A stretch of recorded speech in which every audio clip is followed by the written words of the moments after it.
the Institute, but he couldn't be here because he is teaching abroad this semester, but he sends his best regards to our distinguished guests, to OWA, to you, to our NYU community. So he says welcome and thank you. So my time up here will be very brief. I know some of you already know that Yari has had like 2 previous conferences, one in 1997 and 2004, and those of you who were able to see some of the documentary, you know, it was amazing. It was absolutely amazing and phenomenal. And we want to do it again. And that's what this evening is about, really to announce that we are doing it again, and also to celebrate OWA's 20th anniversary. So, so it was because through our partnership, the Institute's partnership with OWA, that we were able to do the first 2 conferences. So we're very, very grateful for that. So right now I'd like to bring out Awam Amka, who is the Director of Africana Studies, and he will tell you a little bit more. Thank you. Good evening and welcome to NYU. Your presence gives us a lot of relevance to both our academic mission and our community activities. So really this project has been of enormous importance to us. I wear many hats, but I'm going to talk primarily as a member and friend of the Institute, and Auntie Deora is a friend and mentor. And the Africana Studies program is happy to collaborate with this project, as well as be one of the co-sponsors for it in Ghana, where I also work as the academic advisor for the site in the NYU in Ghana, which is going to play a big role. And in that context, I'm going to actually introduce you to a dear friend and the site director for NYU in Ghana, Professor Akosua Anyidoho, who will be one of the hosts for the event when it happens in 2013. So this is a long and rich engagement for us, and it means so much for everybody that it will take place in Ghana. And there's no better person than my colleague and dear friend Akosua Anyidoho.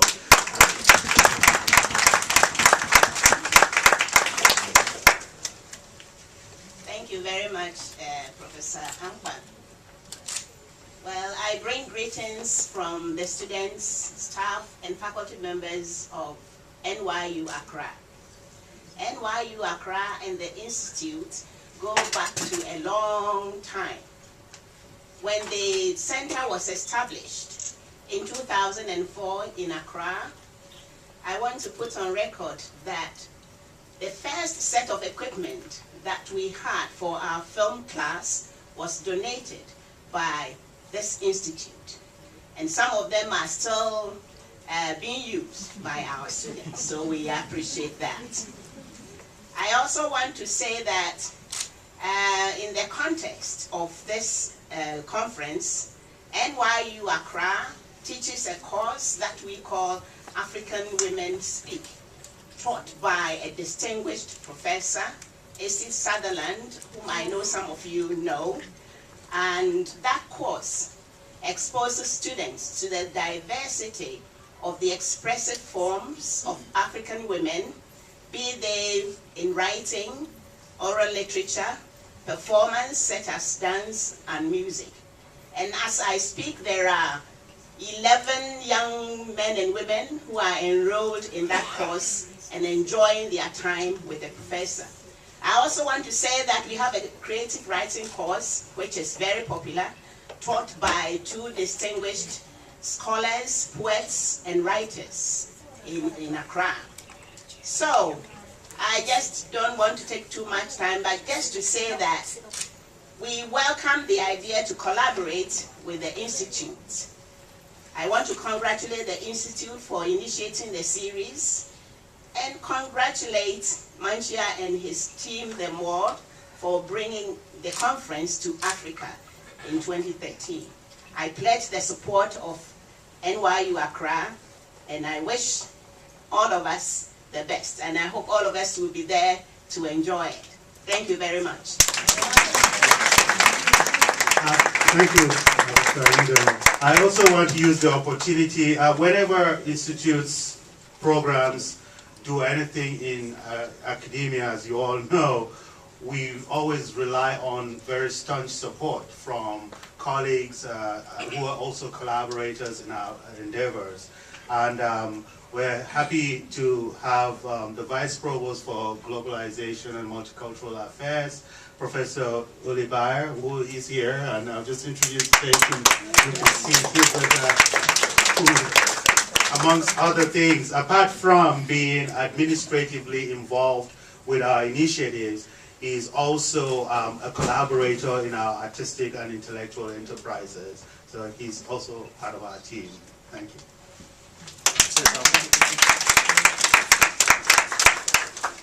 Good evening, everybody. I do not want to take any more time. I promised I wouldn't have to speak. It is an honor and a privilege, and I said to Jane earlier, I said this many times in my career, and where you have been here for 17 years, the most moving, intellectually challenging, rigorous, and interesting conference was Slaves, Roads Along Memory and the Yari Yari Pamberi conference. I only saw one of them. But truly, I think what you're doing is tremendously important for the university. The university is fully behind this, and with Dr. Anita Ho, you have a really great partner in our crowd. We are thrilled that you're planning this now for 2013 and in Africa, where NYU wants to have a very strong presence. There have been lots of events the Institute has done. Some people in this room have been there many times to do academic, artistic, intellectual, and other kind of initiatives. So I just want to actually thank Awam, Akosua, friends of mine, Mantia, and the people in this room, and the other people who I'm truly, truly moved to meet here, people whose writing I've taught many times. And it's really an honor to be in this position to be able to facilitate this. Thank you.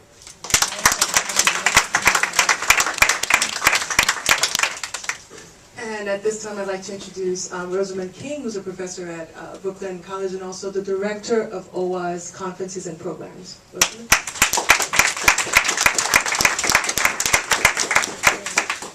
Yari Yari! Those of you who attended the conferences know that this is the way that Jane would often welcome us at the beginning of events. So I want to welcome you on behalf of the Organization of Women of Writers of Africa, of our board members, and our family, who is all around the room. And I want to bring up for a couple of minutes someone who the larger world got to know through a movie, but many of us have known for years as a brilliant poet and teacher, as well as a fiction writer. Someone who participated in Yari Yari, and someone who's been a longtime friend and board member of the Organization of Women Writers of Africa, Sapphire. I'm really happy to be here, and my association with Yari Yari and OWA is almost totally because it's a wonderful organization, but because of Jane Cortez. And in the very beginning, she reached way out to the hardworking hood and dragged people like me in, and I stayed. And so it's just been really, really an honor watching, you know, this organization grow. The conferences have been amazing. I was thinking as I was coming over here about the last time I saw, and her name is Octavia Butler. Octavia Butler was at Yari Yari, and then seeing her on the screen here, and just thinking, when I was seeing her, you know, because I didn't know her personally, you know, I kind of, hi, my name is so-and-so, and get out of here. God, you know, I'm in the presence of one of the finest minds of our time. This woman is a fucking genius, you know. And I was just torn away that she is gone, but there's a part of her, of course, her work, but her inclusion in this conference has brought her to a wider world. And, you know, I'm looking around and I'm seeing writers that I know, and writers who are coming up, and writers who are established, and I'm just really awed. Thank you so much. Thank you, Jane. Thank you. The next person that I want to bring up is one of the co-founders of the Organization of Women Writers of Africa. Our other co-founder is actually in Ghana, Amata Aidu. She's not able to be with us tonight. But I always like to call Jane Cortez, who is known as a poet, as a fire starter. Her band is called the Fire Spitters. I like to call her the originator, the architect of all of the OWA programming. Please, Jane Cortez.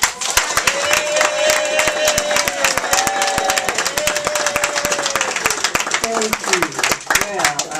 Well, I have a speech. Everybody's been brief, but I can read real fast. So we are happy to be celebrating OWA's 20th anniversary in this time of the global protest against inequality and the Occupy Wall Street movement in New York. And it's just great to be in the offices of the Institute of African American Affairs with Awam, Okosawa, Provost Bear, and Jaira. And I must say, Jaira Placide, we cannot thank you enough for helping to make this event happen. And thank you. And also, I'd like to say thank you to Saliu Soso, who, with his beautiful choral music from the Gambia. In 1989, Ghanaian writer Ama Angelou and I met in Harare, Zimbabwe, and talked about the need to have an organization of black women writers to address issues concerning publishing, distribution, translation, cultural policies, domination, inequality, censorship, freedom of the imagination, and human progress. We also wanted to build a strong organization that we could leave to our community of literary daughters. In 1991, Alma Ata and I drafted a letter announcing the launch of the Organization of Women Writers of Africa. We sent the letter to a number of writers of African descent, and those who answered, like Louise Merriweather, J.E. Franklin, Rashida Ismaili, Cheryl Green, and Renee Laria, became the executive committee. Then we added a general board with Alexis DeVoe, Paula Gettings, Tess Obuemi, and Margaret Busby, and an advisory board with Dr. Maya Angelou, Sapphire, Maurice Conde, Rosa Guy, Gloria Naylor, and Paul Marshall. Now we have a new board members, Donette Francis, Zeta Elliott, Latasha Nevada Diggs, and Gabriel Seville. And we have, as OWA's first director of programming and conferences, and you just met her, Professor Rosamond S. King. During the early years, OWA created and organized critical panels, readings, book celebrations, literary literacy projects, connecting young students to literature and professional writers. We began a presentation of awards and conversations with creative women such as novelist Sarah E. Wright, archivist and former chief of the Schomburg Center for Research in Black Culture, Jean Blackwell Hudson, union organizer and political activist Charlene Mitchell, editor of Freedom Ways magazine Esther Cooper Jackson, and singer, musician, composer Sadama B. Benjamin. When Ama Ata Edu and I met in 1991, we also talked about organizing a writers' conference. I met with a number of colleagues and organizations. Then in 1995, with the executive committee, we met with Dr. Mancha Diawara, director of New York University's Institute of African American Affairs and Africana Studies, and later his assistants, Glenda Noel Ney, who is here tonight. At that first meeting, Dr. Diawara agreed to co-sponsor the first Yari Yari conference, which was titled Yari Yari Black Women Writers and the Future, 1997. We continued the collaboration with Yari Yari Panberry, Black Women Writers Dissecting Globalization, 2004. OWA also helped in the organization of the first symposiums in the United States as part of UNESCO's Root of the Slave Project. Slave Roots Along Memory, 1999, and Slave Roots Resistance, Abolition, and Creative Progress, 2008. These events were held in New York City and co-sponsored by NYU's Institute of African American Affairs and the Africana Studies program, with support provided by Howard Dawson and the Schomburg Center for Research in Black Culture, UNESCO's Division of Culture, Susan Taylor and Essence Magazine, the New York State Council on the Arts, the Ford Foundation, and other foundations. The Yari Yari conferences and Root of the Slave symposiums were large-scale international events which brought together hundreds of distinguished writers, scholars, visual artists, musicians, and organizers from over 25 countries. Several thousand people attended the events, and the population at large was reached through contemporary media, including Hill Noble's Like It Is, ABC News, the Black Scholar magazine, Black Renaissance, Renaissance Choir, the New York Times, Amsterdam News, and the Village Voice.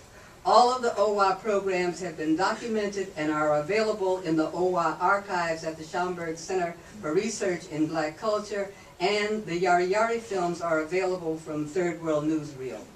Yari Yari means the future, of the future, in the Karanko language of Sierra Leone. And Pamberi means forward, or Pamberi Pamberi, keep on keeping on, in the Shona language of Zimbabwe. And that is what OWA intends to do by promoting the works of emerging writers and continuing the dialogue with Yari Yari in Tawasa, in Accra, Ghana in 2013. We thank every one of you for your support in helping us to move forward, and we thank the many volunteers and the advisory board members like the poet Sapphire, who participated in the OWA readings and conferences since Ina Day, celebrating literary mothers at the Studio Museum in 1995. We are very proud of Sapphire and congratulate her on the film Precious and the publication of her new novel, The Tears. Life is full of choices and decisions and struggles for human rights. OWA is interested in change and human development. We are a nonprofit organization and the only literary organization associated with the United Nations. We believe in the African proverb, today should come and see yesterday. Tonight we are celebrating OWA's 20th anniversary and honoring our advisory board member, Dr. Maya Angelou. Amaate Aedu met Maya Angelou in Ghana in the early 60s. And I met our dear sister Maya in Los Angeles in 1965 at the studio of a mutual friend, an African-American designer, Bob Rogers. Maya had returned to America from Ghana to work with Dr. Martin Luther King and SCLC in the Civil Rights Movement. At the same time, in 1964, I had returned from Mississippi, where I worked with the SNCC voter registration project in the Civil Rights Movement. I had returned to Los Angeles to assist in the organization of the Studio Watts Art Center, and while working there as artistic director and also working with the NAP anti-poverty program, I was appointed cultural minister for Watts, Willowbrook, and Compton after the Watts rebellions. Dr. Maya Angelou was the featured speaker in our first Watts program in 1965. It is because of Maya's determination and commitment to the struggles of African people, her artistic imagination, literary contributions, and support that OWA has been able to make significant progress.